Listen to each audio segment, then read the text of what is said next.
கள்ளக்குறிச்சியை தனி மாவட்டமாக அறிவித்த தமிழக முதல்வர் பழனிசாமிக்கு இந்திய ஜனநாயக கட்சியின் நிறுவனர் தலைவரான டாக்டர் பாரிவேந்தர் பாராட்டு தெரிவித்துள்ளார். இது பற்றி அறிக்கை ஒன்றை டாக்டர் பாரிவேந்தர் வெளியிட்டுள்ளார்.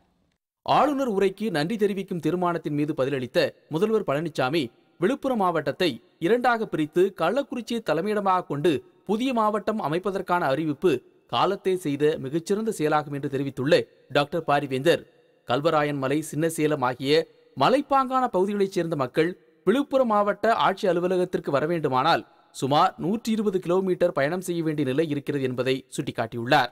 கள்ளக்குறிச்சியை தலைமையிடமாக கொண்டு புதிய மாவட்டம் உருவாக்க வேண்டும் என்பது 25 ஆண்டுகளுக்கு மேலாக அரசியல் கட்சிகளும் வியாபாரிகளும் விவசாயிகளும் வைத்த கோரிக்கை இன்று நிறைவேறியுள்ளது என்று தெரிவித்துள்ள டாக்டர் பாரிவேந்தர், கள்ளக்குறிச்சி, சின்னசேலம், சங்கராபுரம் ஆகிய வட்டங்களை பிரித்து புதிய மாவட்டம் உருவாக்கப்பட்டிருப்பதன் மூலம் மக்களின் தேவையற்ற கால விரயம் தவிர்க்கப்பட்டுள்ளது என கூறியுள்ளார். தமிழகத்தின் 33வது மாவட்டமாக உருவாகியுள்ள கள்ளக்குறிச்சி மாவட்ட மக்களுக்கும் இந்த அறிவிப்பை வெளியிட்ட தமிழக முதல்வருக்கும் பாராட்டுகள் என கட்சியின் நிறுவனர் தலைவரான டாக்டர் பாரிவேந்தர் தெரிவித்துள்ளார்.